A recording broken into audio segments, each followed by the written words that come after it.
Well, it's that time of the year again. We have gone through 12 months of playing and reviewing guitars for your pleasure. Today, I'm going to break down my top 5 choices of guitars we've reviewed. Cooper will do his separately, and it's always fun to compare to see what I've chosen and what he's chosen. So stick around.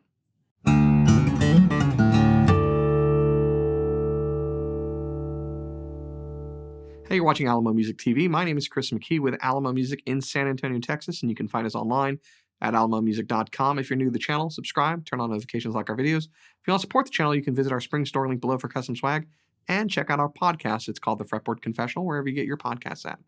So for 12 months in 2024, it's been a whirlwind of a year. There's been a lot of introductions of new guitars, changes of models, new additions to entire series. The landscape has changed a lot.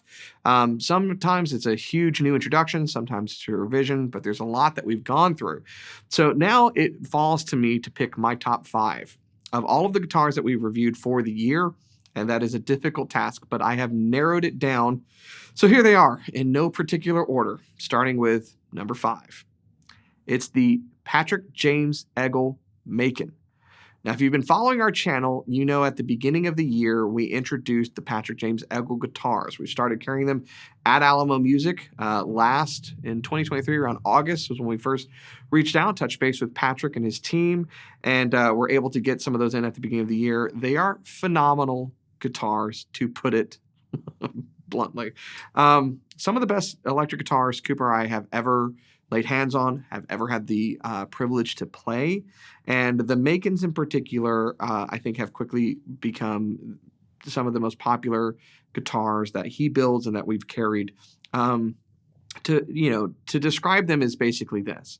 They are boutique-made guitars from a small team in England, and they are delightful to look at, a joy to hold, extremely resonant, and fantastic to play. I believe this so much that I got one. I purchased one of the Macon semi-hollows that we had.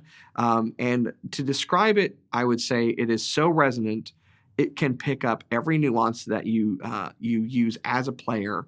At least when I'm playing through my rig, it is very, very responsive. If you play with a light touch, it responds. If you dig in, it responds. And it looks amazing doing so. The neck feels like the very best style of modern and vintage with a fantastic finish on it. They're just incredible guitars. The case is amazing. The every bit of attention to detail, I cannot use enough superlatives to describe them. They're awesome. And they also tend to come in lower than the price of many custom shop instruments that I also enjoy from major manufacturers. So despite the fact that they're very expensive guitars, believe it or not, they also represent kind of a cool value. So if you were not aware of the Patrick James Eggle guitars, make sure you check out those videos. Take a listen to Cooper going through the Macon here. Check it out.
Next on the list, number 4, again, not in order, just in an order, is a reintroduction from Gibson that we are happy to see this year.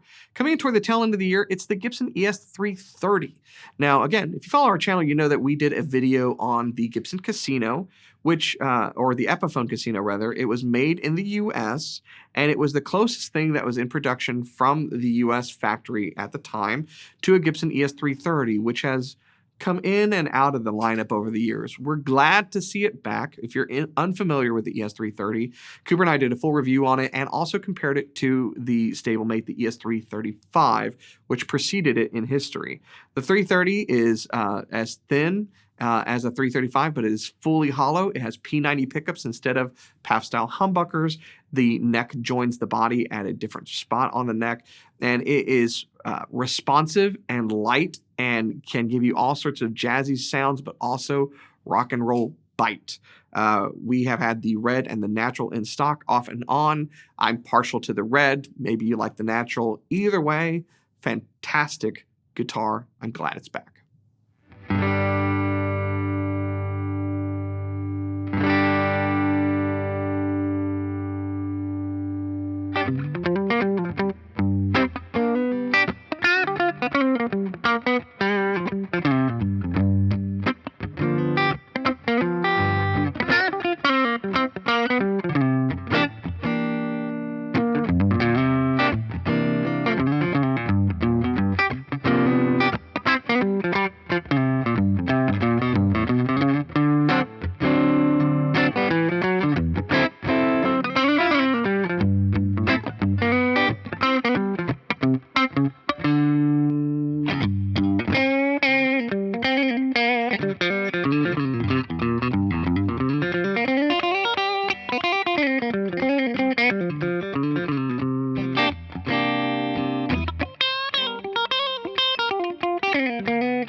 The next guitar on my list, number 3, is a limited edition guitar, but it also represents a new innovation from this company. It's the Furch DCLR Limited.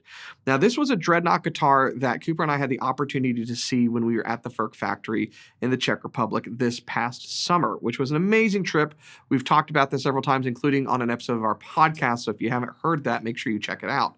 The DCLR represents a lot of the innovations that Furch has made and is coming out with all in one model. It's a dreadnought guitar that features the duo bevels, so an armrest as well as a ribcage bevel on the guitar. It has beautiful wild grain rosewood on it, alpine spruce top, and it has the booster sound port in the upper bout on the player side of the guitar that allows the guitar to breathe more.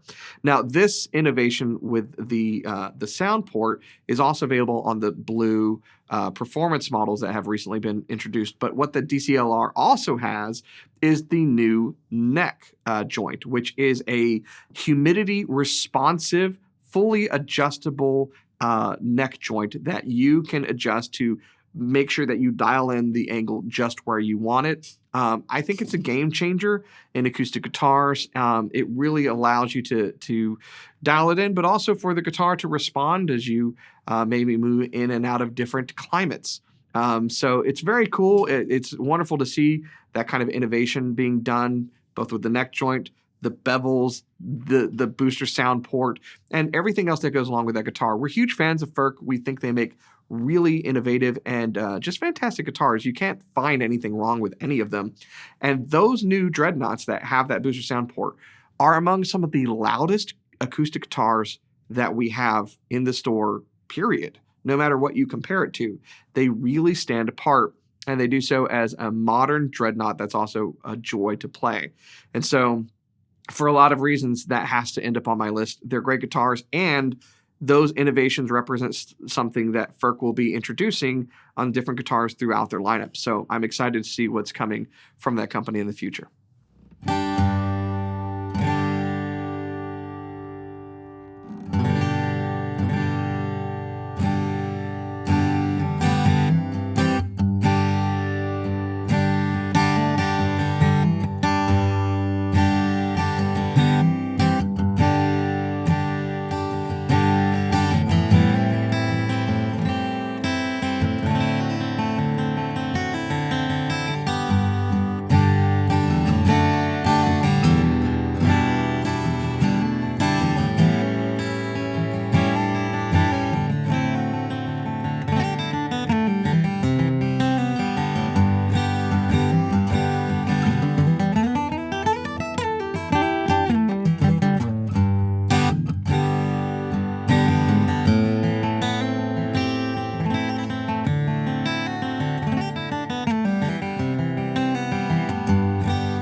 Now, this next one might seem a little self-serving. Sorry, I'm not going to apologize too much about it. I can't help myself.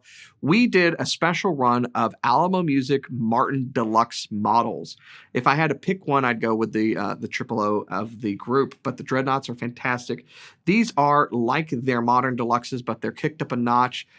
They have wild grain East Indian rosewood. They have torfied Adirondack VTS tops and bracing and everything else that you'd expect from a deluxe model, except that we've gone with the golden era block logo on the headstock. They're really fantastic guitars. We sold through. We got some more back. These all feature sets that were handpicked at the Martin factory. I'm a huge fan of Martin guitars. I think the modern Deluxes are some of the best guitars that they've really made in modern years, and they've really kind of grabbed a hold of the idea of vintage and modern building techniques and melded into one. We couldn't help but kind of kick those up a notch. The response we've gotten back on those guitars has been fantastic, and they are just phenomenal instruments. They are not inexpensive instruments in the least, but they represent something that's truly special. And I love the fact that we have our logo in the guitar, and that we were able to do that as a special thing with that particular build set. So those are fantastic to get in. They really are kind of a step up. And yeah, how could they not end up on that list? Take a listen for yourself.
Number one on my list is a late entry from Taylor Guitars, and it's part of the Legacy series or Legacy collection that they came out with.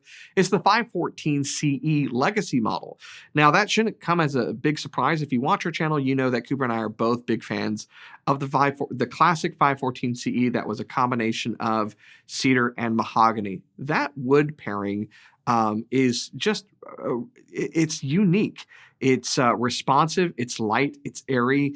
It does something that very few guitars do, and I think it is one of the best unsung Taylor guitars that they ever made over the years. Now, the 514 itself went through a number of iterations. Even with V-Class, it had mahogany and cedar at one point, but it was really cool to see Taylor bring out this entire Legacy collection and bring back one of those guitars that to me was quintessential like 90s Taylor and helped cement them in the world of modern acoustic guitar design. So the 514 CE, if I had to pick one guitar out of the entire Legacy collection, which is a difficult thing to do, would have to be my pick. And so that's why it ends up on this top 5 list. Take a listen.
Now, one guitar at the very end that I had to give an honorable mention to. We haven't actually had a chance to review this guitar yet, but some of you know that for the 70th anniversary of the Fender Stratocaster, some of us in the store got a chance to design our own kind of dream custom shop Strat. And we've been able to review 2 of those so far, but we haven't got a chance to put this one through its paces yet. This is my selection, and I call it Excalibur. Fans of Wayne's World will know why. It is a classic 1960s Olympic white Stratocaster, but it's got some stuff cooking under the hood that if you know, going through the Fender Custom Shop.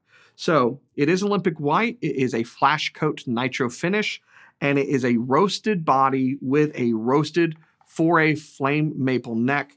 It is an upgraded triple A East Indian rosewood board, clay dots, kind of a chunky neck, not too chunky, but a nice round C neck. So it's pretty thin. I've gone through a compound radius on this board. I have one on my Strat that I play at home, and I think it's the best of both worlds. So you start at a very vintage 7 1/4 at the first position, and it flattens out to a nice flat 12-inch radius as you move up the neck. This allows you to get the action low, not fret out when you're bending notes higher up on the neck, and still have comfort when you're down here in the first position. This is the higher register, and this is the cash register. This is where you're probably going to make money at gigs, and it's going to be comfortable to play chords. Some other cool things going on with this guitar. We have graduated vintage tuners. So what this means is that the post gets lower as you move up to the high E string. That creates a greater breakover angle at the nut. What that means is that there's no string tree, and that increases or decreases the likelihood that you'll have tuning instability when you are using the tremolo bar. So you can bend notes and you can use the tremolo, and it's not going to get hung up there. All you've got is the nut, which is a bone nut, and then your saddles. Now the bridge is also a vintage looking bridge, but it's an upgraded custom shop only bridge that's available. And then there's some cool stuff going on with the pickups, because you know there's going to be. So what's going on? Well, you have a 4-way selection, and you have a volume and a tone that's not a tone, and those are all wired to 3 Tomatillo pickups. Now these are classic pickups, vintage, but overwound a little bit, not too much, because you want to still have that clarity and kind of that balance that you get with single coils, but this will drive your amp a little bit more. I like my guitar to have just enough to drive that front end of the amp. I want most of my gain coming from the amp. I like the clarity of single coils, but this allows me to have nuance. Now, what's really cool with this other tone knob that's not a tone knob is it's a blend, and it blends in the neck pickup. So if you are in position 1 or position 2, you can roll in the neck pickup into the bridge or into the second position, which would be bridge, middle, and neck. It gives you a telly style tone. It gives you a unique all pickup tone, and you're adding as much neck pickup as you want. So instead of having a switch where it's on and off, you can really very gradually change the sound of the guitar. So this was my dream. If it lasts beyond this video, we will definitely put it through its paces, but I think it's a fantastic guitar. I did do it as a closet classic, so it looks pretty much brand new. There's no relicking, but if you get really close on it, you'll see that there's maybe some very light checking on the flash nitro finish, a very light patina. In other words, it's basically been well kept over the years, but it has a certain feel to it that I really like. So can you dig it? That is a very cool custom shop Strat. So that's my top 5 plus 1 for 2024. This is a tough list to come up with. We review a lot of guitars. There's a lot of fantastic things that came out this year that I would have loved to put on this list, but you know, sometimes you gotta kind of narrow the focus in order to see what really shined. So I hope you enjoyed it. If you're a fan of our channel, let me know what your top 5 would have been and maybe some guesses on what Cooper's are, and then you can watch the video and vice versa and see how close we got to each other. So thanks so much for watching. I'll see you next year.